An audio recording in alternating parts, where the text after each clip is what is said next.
The scorpion is what we're going to go through here in this video, and it's all about extension of the hip. And that's specifically going to get us into a stretch for the iliopsoas complex, which is a stretch that we don't typically access with a lot of things. The thing that we want to avoid as we do it is letting it travel into lumbar extension. So we're going to have to provide pressure to the pelvis and generous amounts of it so that we can isolate the stretch to the hip.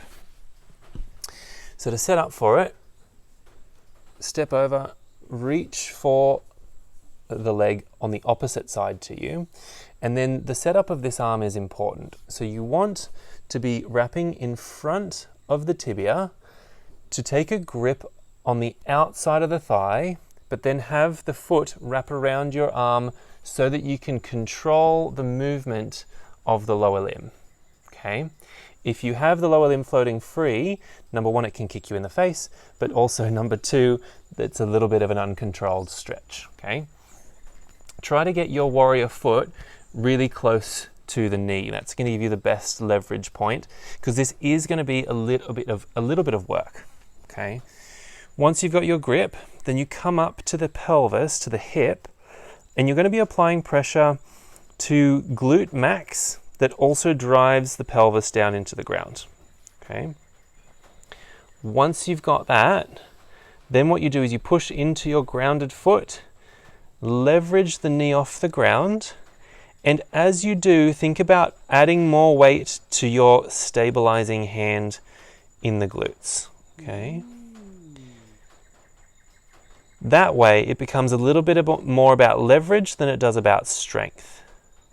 There's still a little strength component included, but it's less about that, and you can keep this going for longer. If the knee travels laterally, if it travels out to the side by itself, just follow it. That'll typically get us the best stretch. If we allow the knee to go where it wants to, that'll give us the best stretch of the iliopsoas complex.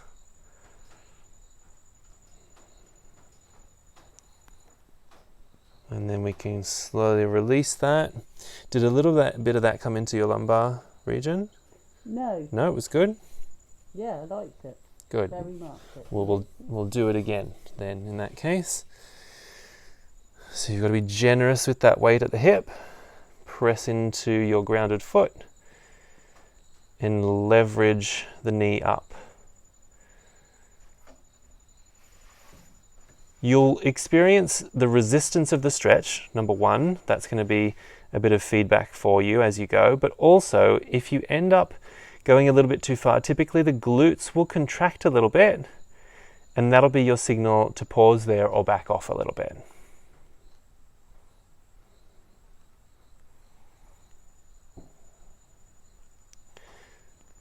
And you can gradually let that down. Set the foot back down, give a little sacrum shake, or a little shakrum as I like to call it. And then we'll do the other side.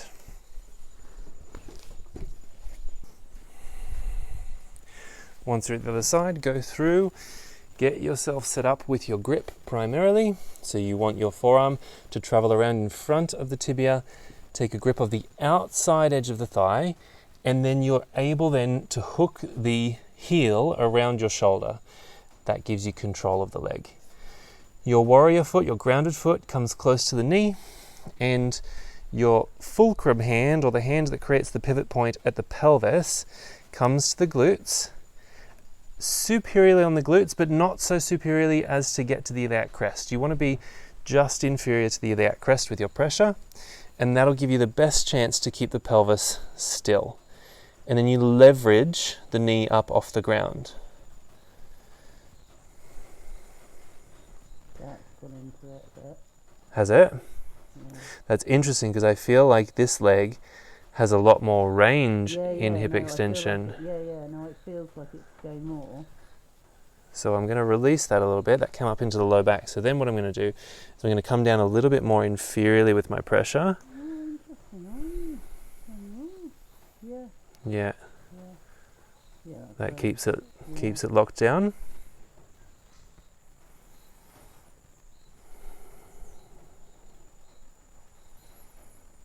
And that way we really isolate the stretch into those deep hip flexors, the iliopsoas complex.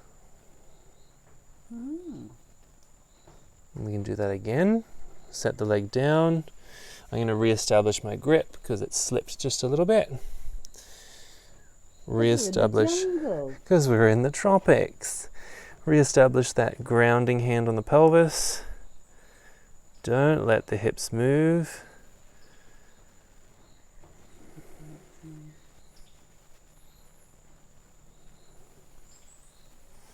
And then we find a nice amount of extension there to get the stretch that we're looking for. Again, if the knee travels out to the side, let it. And pay attention to whether or not the gluteal muscles start to contract. That typically means that you've gone a little too far, or you're getting some of that extension coming into the lumbar region. You can set everything down and give that a little shake rim to finish.